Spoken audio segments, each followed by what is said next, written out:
అబ్బబ్బబ్బా నేను ఎప్పుడు ఇంత లేట్ అమ్మాయ వచ్చారండి మీకోసం ఎదురు చూస్తానండి అది కదండి ఏమండి మనం 3 ఏళ్ళ కిందట ఊటీకి వెళ్ళాం కదా గుర్తుందా ఊటీ దేనికి అదేనండి మనం సరదాగా అక్కడికి వెళ్ళాం కదా మ్యారేజ్ అయినాడు ఇప్పుడేమో పక్కన పిడిగా లేరు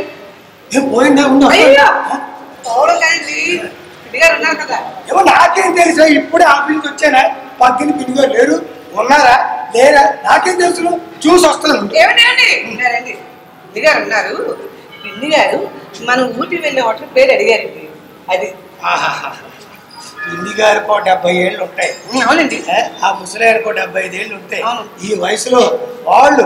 ఊటీ హోటల్ పేరు అడిగి ఇప్పుడు వెళుతారంటే నీకన్నా ఆవిడేనా ఏమండి వారు వెళ్తున్నా నేనేమంటే ఎవరు చెప్పారు ఇప్పుడు అన్నావా పక్కన పిన్ని గారు హోటల్ పేరు అడిగారని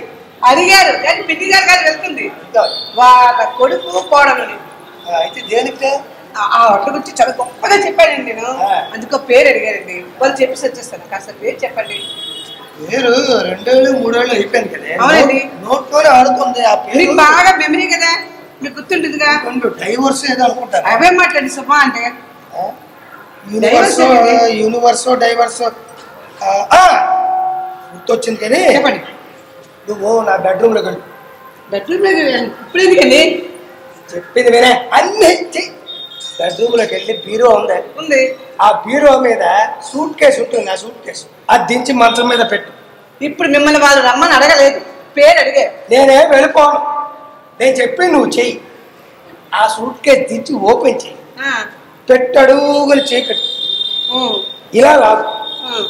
ఒక గ్రీన్ టవల్ వస్తుంది ఒక పింక్ దుప్పటి వస్తుంది బెడ్షీట్ ఆ రెండు తీ ఆ రెండు చివరన కార్నర్లో చూడు హోటల్ పేరు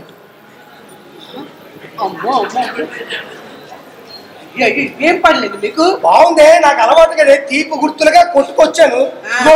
నీకు అసలు మొత్తం అవుతారు ఏమండి పిన్ని గారు ఆ హోటల్ పేరు ఏమొచ్చండి మా ఆయన 2 ఏళ్ల క్రితం కొట్టుకొచ్చి అనకు వెళ్ళి చెప్పుకో అక్కడ చూడు